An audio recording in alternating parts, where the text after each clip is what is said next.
Cuando hablamos de Argentina, solemos dibujar en nuestras cabezas este mapa.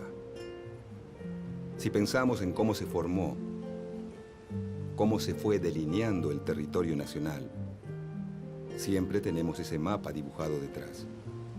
No podemos dejar de referirnos a él. Pensamos que Argentina es ese mapa, pero en realidad lo que ahora es Argentina, uno de los países que se construyeron después de la caída del Imperio Español en América, pudo haber tenido otra forma. Pudo no haberse llamado Argentina. Pudo haber sido muchos países o parte de un gran país hispanoamericano.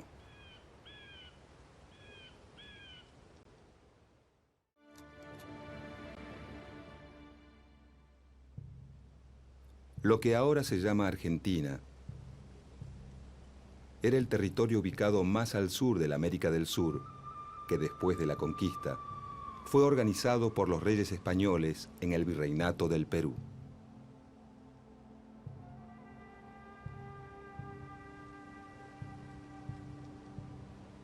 Parte del actual territorio argentino estaba incluido en las gobernaciones del Tucumán y de Buenos Aires, dentro de ese virreinato. En 1776, la corona española funda el Virreinato del Río de la Plata, que ocupa aproximadamente los actuales territorios de Argentina, Bolivia, Uruguay y Paraguay.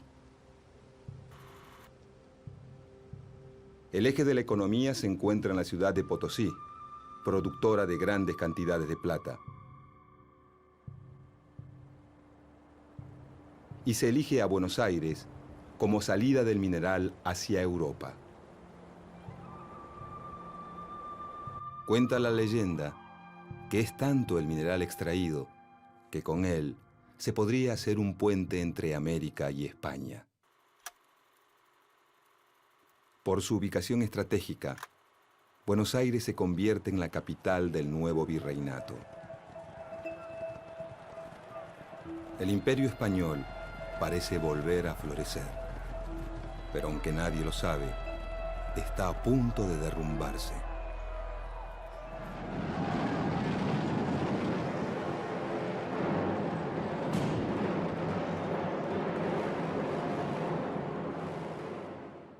En 1808, el rey de España, Fernando VII, es capturado por el emperador francés Napoleón, que impone en el trono a su hermano José Bonaparte.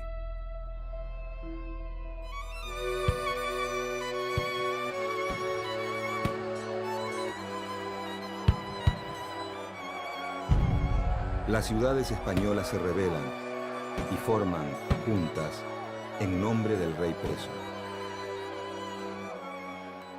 Agrupados en la Junta Central de Sevilla, buscan expulsar a los franceses y mantener su autoridad sobre América.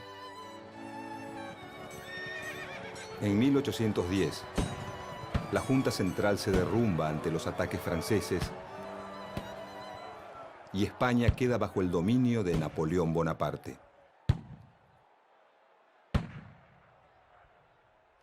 Al llegar las noticias a América, algunas ciudades deciden formar juntas.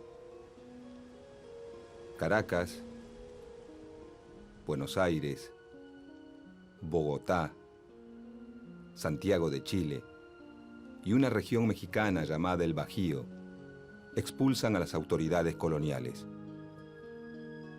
Mientras que México, Lima y Montevideo se mantienen fieles a un consejo de regencia español.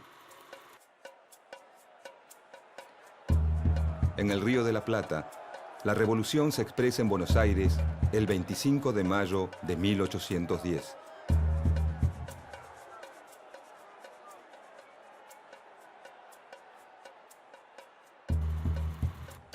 El grupo revolucionario que desplaza al virrey Baltasar Hidalgo de Cisneros cuenta con el apoyo de la milicia criolla, con la que busca asegurarse la adhesión del resto del virreinato. Con la Revolución de Mayo comienza el proceso de independencia de las colonias españolas en el Cono Sur. Paraguay y Montevideo se oponen a la revolución, no así las zonas rurales de la Banda Oriental.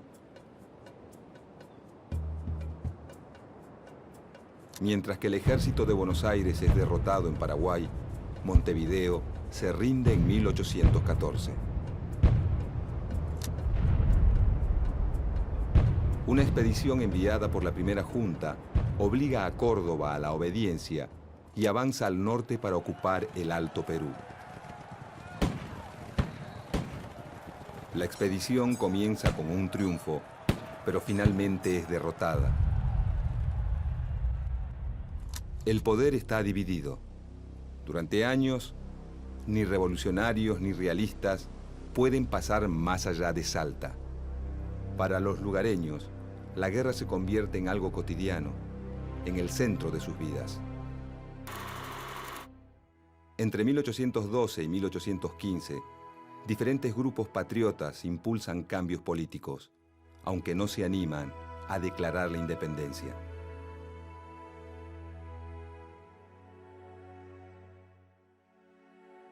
En 1815, el gobierno revolucionario apoya el plan del general José de San Martín: atacar a los realistas en Chile y avanzar sobre el Perú.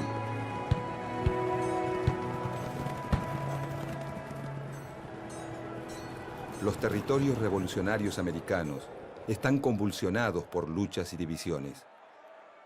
En Buenos Aires, los dirigentes, a pesar de sus diferencias, coinciden en dos premisas: ganar la guerra contra los realistas y mantener un sistema de gobierno centralista con sede en esa capital. El líder revolucionario de la Banda Oriental, Gervasio Artigas, en contra del centralismo porteño, propone un sistema confederal en el que todas las provincias tengan igualdad de condiciones. Artigas es respaldado por Entre Ríos, Corrientes, Santa Fe, la zona de las Misiones, la Banda Oriental y, durante un breve periodo, Córdoba. Para 1815, el territorio revolucionario en América está dividido en dos. El virreinato del Río de la Plata se mantiene en poder de los revolucionarios. México, Nueva Granada, Venezuela y Chile caen bajo el poder realista.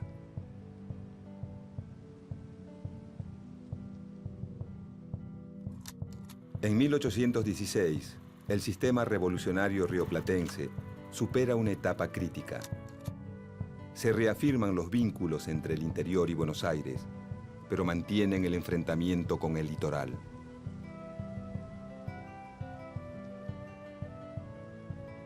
Para disminuir la tensión, se elige a la provincia de Tucumán para llevar a cabo el Congreso que declara la independencia de las Provincias Unidas de Sudamérica.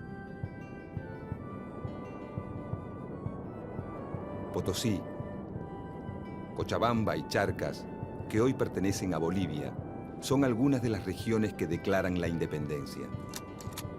En cambio, algunas provincias que hoy son argentinas, como Santa Fe, Corrientes y Entre Ríos, no concurren al Congreso de Tucumán. El nuevo país independiente tiene dos grandes desafíos: el conflicto con los realistas y la guerra civil entre Buenos Aires y el litoral que dirige Artigas.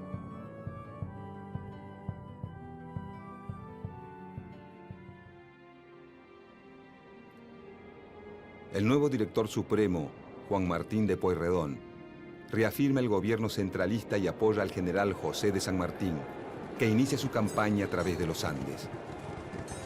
San Martín liberará a Chile y Perú, y así contribuirá a la caída del poderío español en América del Sur.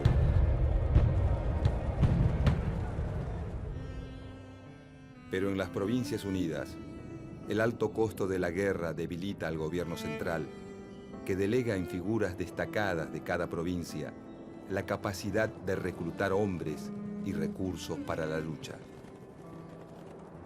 El sistema revolucionario vuelve a entrar en crisis y se disuelve en 1820.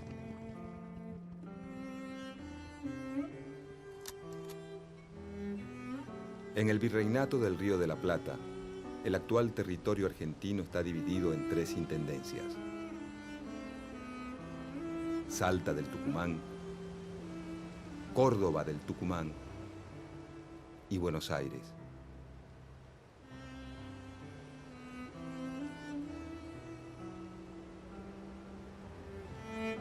Los gobiernos revolucionarios subdividen esas intendencias coloniales. Cuyo es separada de Córdoba, Tucumán de Salta, y el litoral artiguista se desvincula de Buenos Aires. Cuando en 1820 se derrumba el poder central, la única organización política que se mantiene son las ciudades y las zonas rurales que las rodean, es decir, las provincias. Se intenta crear jurisdicciones más grandes luego del derrumbe del poder central, la llamada República de Entre Ríos y la República de Tucumán, pero pronto fracasan. Quedan entonces 13 provincias y más tarde se agregará Jujuy. Cada una de ellas posee autoridades propias. Muchas sancionan una constitución provincial y en algunas surgen líderes locales que se convierten en caudillos.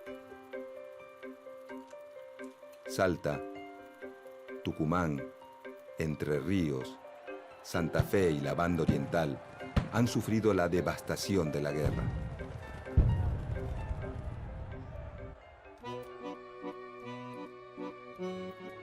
Buenos Aires, en cambio, con pocas acciones militares en su territorio, exporta grandes cantidades de cueros y tasajo. Su aduana le permite aumentar su poder sobre las demás provincias y volcar sus recursos contra los indígenas.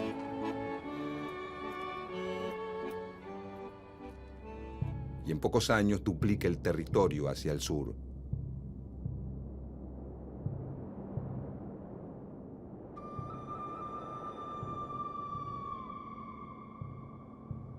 En el interior, el fin de la guerra reactiva los circuitos comerciales, Cuyo con Chile, el norte con la nueva República de Bolivia, mientras que el litoral y Córdoba se vuelcan a la producción de cueros para el mercado atlántico.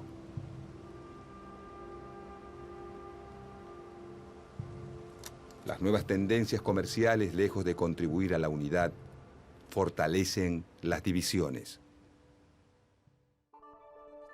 A mediados de la década de 1820, las provincias se reúnen en un Congreso Constituyente para volver a crear una unión y sancionar una constitución. El intento fracasa al enfrentarse a 2 grandes problemas. Por un lado, la guerra con Brasil, desencadenada cuando la Banda Oriental, apoyada por las Provincias Unidas, se levanta contra la dominación brasileña. Mientras que los rioplatenses obtienen importantes victorias militares, los brasileños bloquean el puerto de Buenos Aires, principal fuente de ingresos de las Provincias Unidas. Con la mediación de Inglaterra, se resuelve el conflicto y nace un nuevo país independiente, la República Oriental del Uruguay, que se separa de las Provincias Unidas.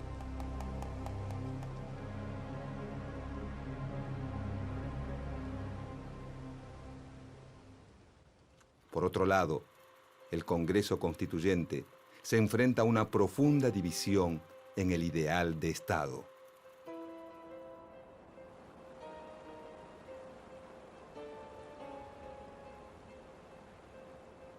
Dos corrientes surgen de este enfrentamiento. Los unitarios, quienes sostienen que el gobierno central, creado durante la Revolución, es el fundamento de la soberanía nacional, y los federales, quienes defienden la soberanía de cada provincia. Aunque el grueso del interior es federal y los principales dirigentes unitarios son porteños, hay muchos federales porteños y varios unitarios en las provincias. En la Constitución formulada por el Congreso de 1826, que nunca entra en vigencia, se denomina por primera vez al nuevo país como República Argentina. Con la disolución del Congreso Constituyente y el regreso del ejército de la guerra contra Brasil, que toma partido por los unitarios, se desata una guerra civil. En el litoral, el intento unitario de hacerse del poder fracasa al poco tiempo.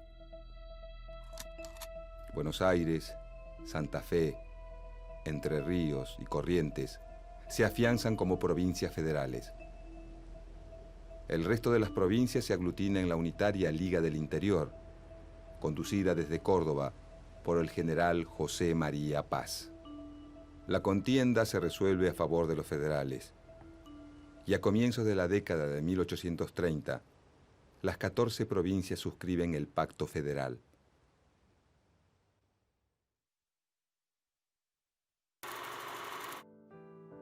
Aunque legalmente las provincias son iguales entre sí, el gobernador de Buenos Aires, Juan Manuel de Rosas, afirmado en el poder desde 1835, logra imponer su orden sobre el resto de la Confederación. Por medio de la diplomacia o de la fuerza, obtiene gobernadores adeptos en todas las provincias, afianzando su poder a través de un único partido federal.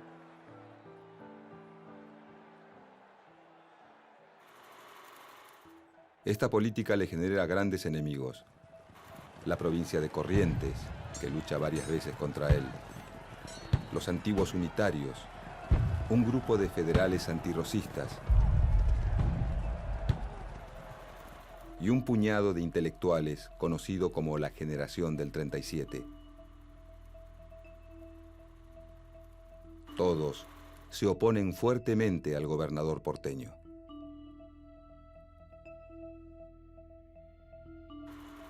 Rosas interviene en las luchas internas de la República Oriental del Uruguay. Apoya a los blancos que se enfrentan a los colorados.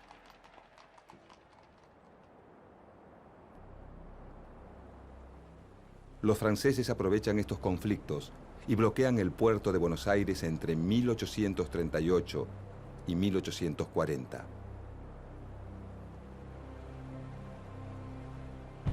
Entre 1845 y 1847 lo vuelven a hacer, esta vez junto a los ingleses.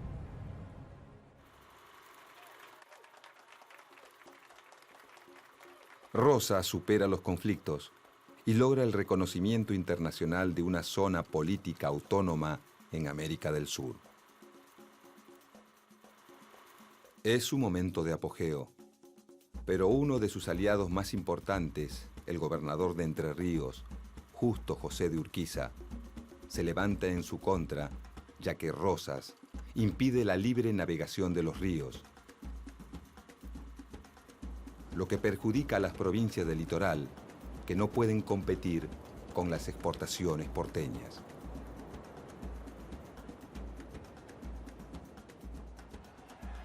A Urquiza lo apoyan Corrientes, los opositores emigrados, los colorados uruguayos y Brasil. Este conflicto se resuelve con el triunfo de la Alianza Antirrosista en la Batalla de Caseros en 1852.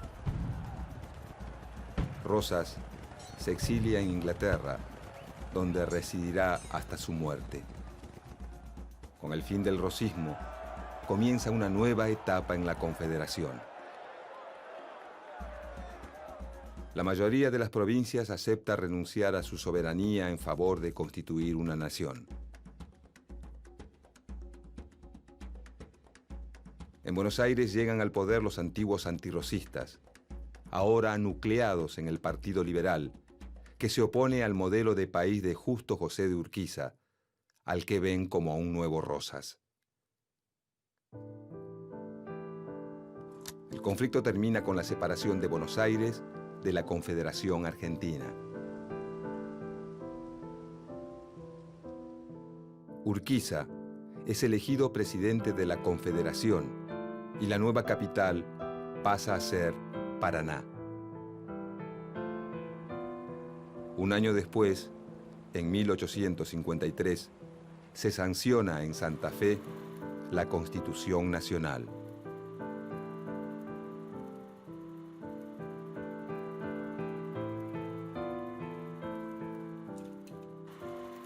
Buenos Aires no acuerda con una unión en la que no tenga privilegios, ni tampoco con entregar los beneficios de su rica aduana. Durante los 8 años en que permanece separada de la Confederación, Buenos Aires prospera gracias al aumento en sus exportaciones de lana y cuero. En cambio, la Confederación enfrenta grandes problemas económicos y muchos de sus dirigentes creen que no existe futuro sin Buenos Aires. La tensión va creciendo y en 1859 se desata la guerra. Las tropas de Urquiza triunfan en la batalla de Cepeda. Se firma un tratado de paz y se vuelve a incorporar a Buenos Aires a la Confederación Argentina. Pero los enfrentamientos continúan y en 1861 se libra la batalla de Pavón, en la que los porteños salen vencedores.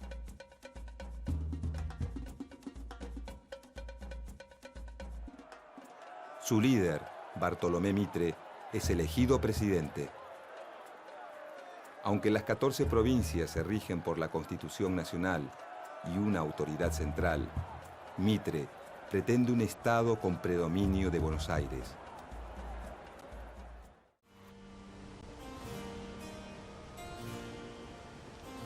En la década de 1880, con el mapa argentino casi idéntico al que conocemos hoy,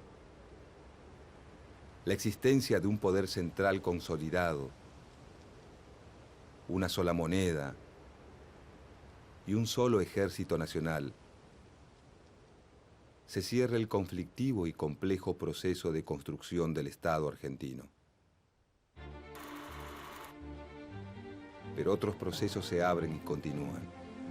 Los habitantes de ese Estado van a afrontar la conformación de una nueva sociedad, la aparición de un nuevo sistema político y la afirmación de una economía capitalista que provocarán conflictos, luchas de intereses, acuerdos y distintas alternativas que llenarán la historia argentina del siglo XX.